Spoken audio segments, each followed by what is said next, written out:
Um, dois, três, estão gravando mais uma vez. Agora eu vou falar aqui sobre o cenário da Primeira Guerra Mundial, ok? Vamos seguir, né, acompanhando os slides. A gente já apontou sobre como vivia Paris, o contexto da Belle Époque, um momento de efervescência cultural. Paris era um centro de cultura. E isso tudo era usufruto dos benefícios que o imperialismo promoveu aos países industrializados. Então, em especial aqui a França, em Paris, que ficou conhecido uma bela época, onde os bailes, os cafés, tudo isso era muito divertido e eles curtiam a vida em prol dos benefícios que o imperialismo proporcionou em termos de conforto e riqueza para esses países europeus, em especial a cidade de Paris, a França. Bom, então, mas é um cenário tenso que vive a Europa, pois nós temos o imperialismo e o nacionalismo que estão presentes nesse contexto. O imperialismo era a busca por territórios para retirar matéria-prima, para buscar recursos para dar continuidade a esse desenvolvimento industrial e, obviamente, em busca de um mercado consumidor. O nacionalismo ele já está presente dentro da África, pois os africanos muito se incomodavam com a presença desses europeus explorando suas terras e, obviamente, sua mão de obra, mas esse nacionalismo ele não é uma marca somente na África, ele é uma presença também dentro da própria Europa. Por exemplo, nós temos, né, o pan-eslavismo, o pan-germanismo, que era a busca para unificar uma Alemanha a um território único, né, onde o povo, né, vai se reconhecer com uma língua comum, né, de origem germânica. O pan-eslavismo, uma região mais ao leste da Europa, em que ali hoje nós vamos chamar também de área dos Balcãs, né? Uma região conhecida como os Balcãs, ali vai ser um caldo bem quente, ali onde que vai estourar essa Primeira Guerra Mundial. E essa ideia de unificar, fazer uma grande Sérvia, fazer uma grande região onde todos, né, se encontram com a mesma origem étnica, esse era um dos objetivos do pan-eslavismo. Mas é bem verdade que nem todos ali tinham a mesma etnia, e isso trazia um pouco de divergência para esse tipo de política também tentando adotar naquele lugar. As tensões continuam, a corrida armamentista era uma marca nesse período antes da guerra, e novas tecnologias vão surgir, como o avião utilizado para o confronto, né, para lançamento de bombas, o tanque de guerra, o submarino. Aqui nós temos um aparelho que vai detectar a presença, a aproximação de, de aviões por meio do som, né? Isso não é necessariamente um radar, mas é um precursor dele. Aqui uma roupa térmica ligada ao aviador, né, o piloto, para que ele possa sentir aquecido quando estiver em voo, né, em região, uma área de alta altitude, né, em voo, e lá, né, no período de inverno é bem rigoroso para ele não seja congelado enquanto isso. Então são novas tecnologias que vão surgir, megafone, o telefone, o fogão, né, que aqui também é um recurso também extremamente de conforto para as famílias e esse cenário bélico ele também cresce bastante. Bom, diante dessas tensões, nós vamos ter a Tríplice Aliança e a Tríplice Entente que vão ser instituídas. Né? A Tríplice Aliança formada pela Alemanha, Áustria e Itália, e a Tríplice Entente formada pela França, Inglaterra e a Rússia. E essas duas tríplices, essas duas rivalidades vão se confrontar durante a Primeira Guerra.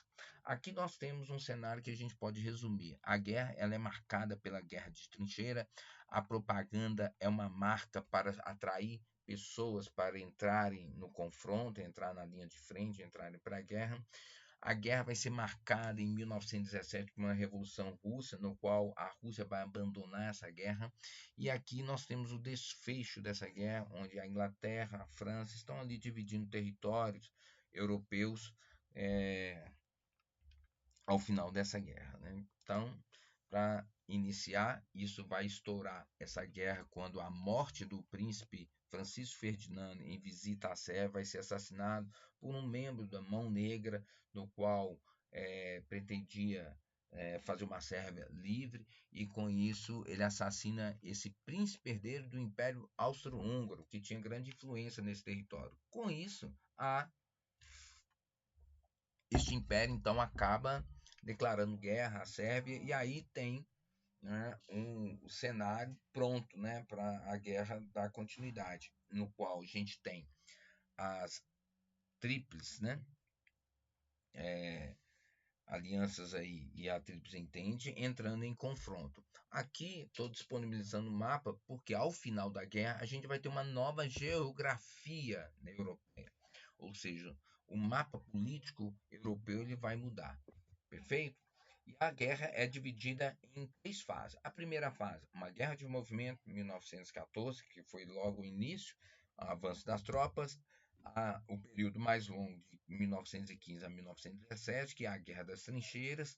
E essa guerra de trincheiras vai ser o marco dessa guerra, onde vai trazer muitos problemas psicológicos, né, para os soldados que vão estar na linha de frente. Então, eles ficam anos dentro dessas trincheiras e é uma situação deplorante, né, para os soldados que estão aqui. Eu vou voltar essa tela. Isso está se remetendo àquela literatura que vocês tiveram no ano passado, fazendo um grande trabalho com uma apresentação de um teatro com a obra de Oliver Cromwell, quando vocês leram A Revolução dos Bichos. Depois eu volto nisso, que isso tem uma relação com a Revolução Russa.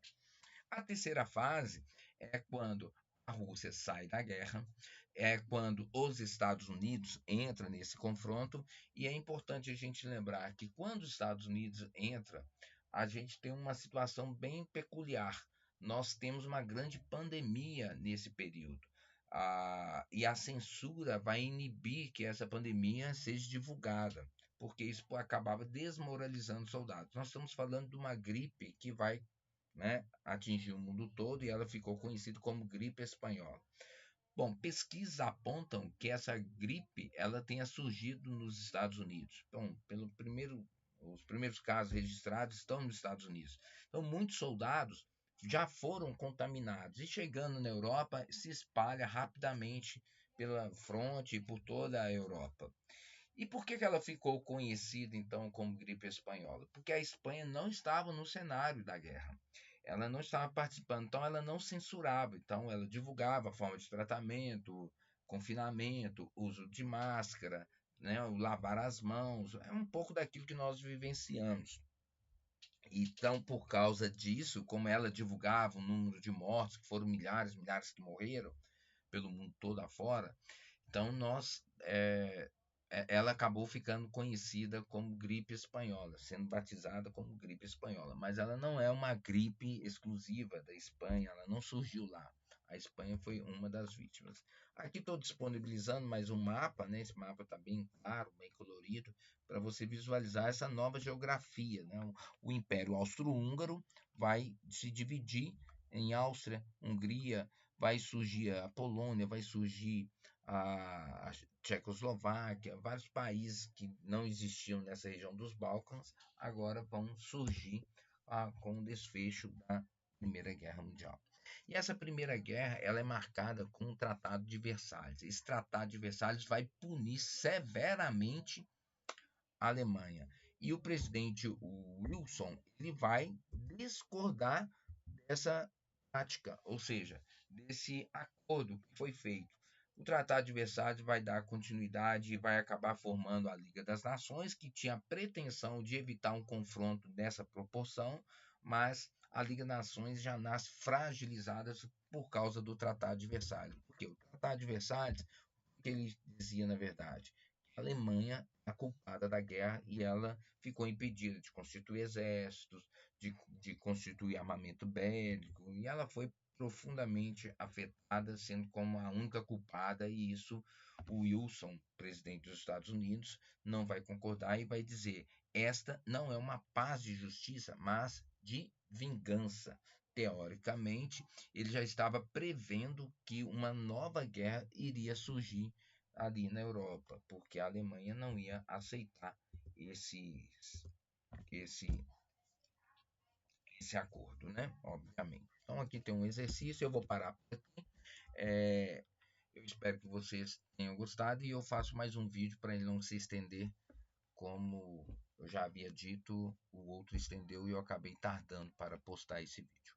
Fiquem com Deus, daqui a pouco eu mando mais um para vocês.